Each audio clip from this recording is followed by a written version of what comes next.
Renovating a clinic without shutting it down? Yes, it's possible. In today's expert video, we will talk through how to minimize downtime during renovations in active clinics. My name's Ken. And I'm Dave. We're from the Wilson & Company team.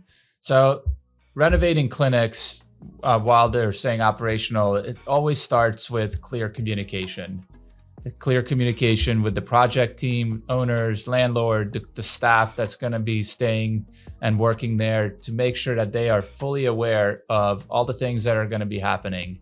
We set expectations, we set schedules, let them know the signage that's going to be going up, the updates that are going to be happening.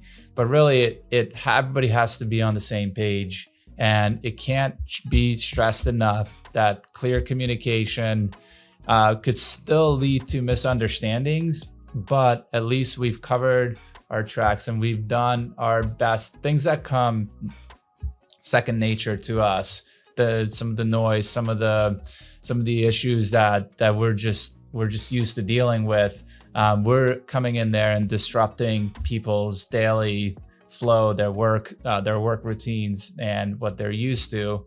And so we have to make sure that we over communicate on the front end and throughout the project to make sure that everybody stays on the same page and has those expectations of what's coming up.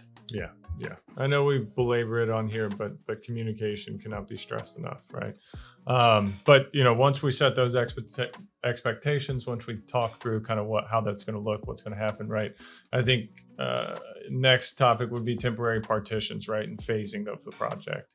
And that helps from both the productivity perspective, but even more so safety perspective, right? We want to close ourselves off to give us the most time to complete our task and ensure safety for the staff as well and patients, as well as maintaining operations, right? We can't always guarantee that operations are not impacted, but we can complete projects with minimal impact utilizing phasing and temporary partitions.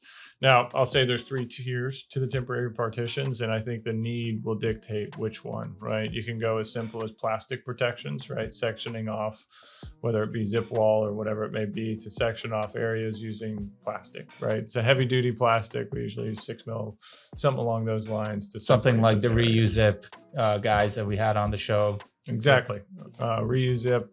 We have an full length episode on our YouTube channel, but exactly something like that allows separation and you can keep kind of that.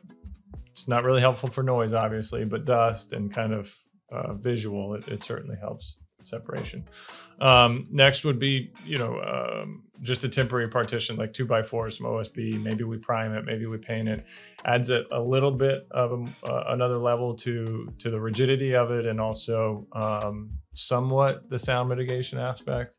Unless you go ahead and insulate that, it's really not going to act as a real wall from a sound mitigation standpoint. But it definitely achieves the goal of separating the work environment from the operational clinic, right? And then I'll say the upper tier of that is something along the Stark system or Stark walls.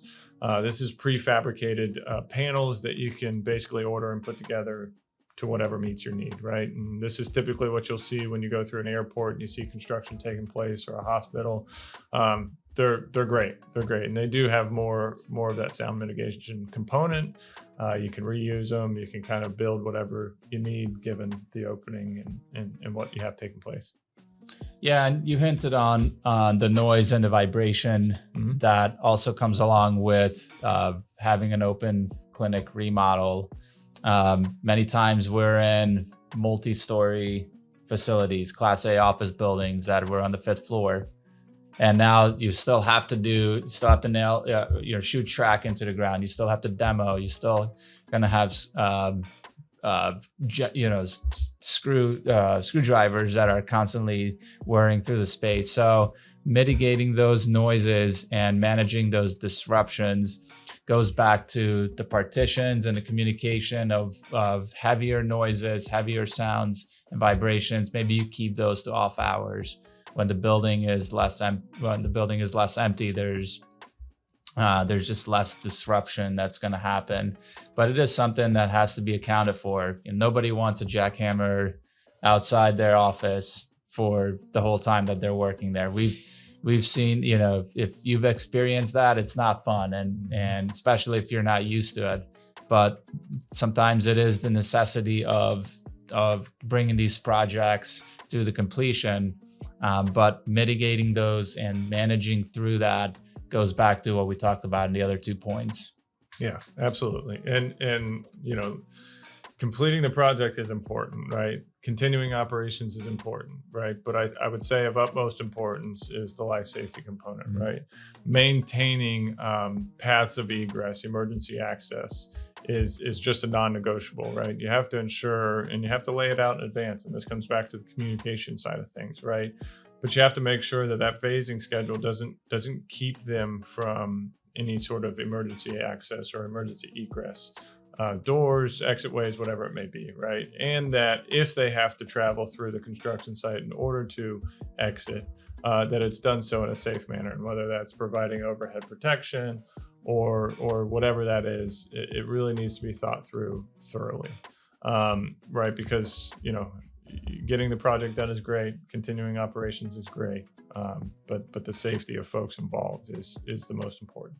Yeah, and how do you keep your fire alarm system, your fire sprinklers, all of those components active? And sometimes it might have to be a fire watch. So we got to hire somebody to watch the building, because when you shut down when you drain the fire sprinkler system, it drains it for the entire building. So now the code and the fire marshal will want somebody there to watch it while that's being worked on. So it's these life safety components, I agree, and emergency access, so that everybody knows where those exit doors are that might be impacted during construction, but still where can they go to exit the building without having to go through your construction site. Yeah, absolutely. Absolutely. We appreciate you guys joining in, listening to what we have to say on this topic. If you want to hear more, find us at Blueprints to Punch List. And if we can help answer any questions or add any value to your process, reach out to us at Wilson & Company.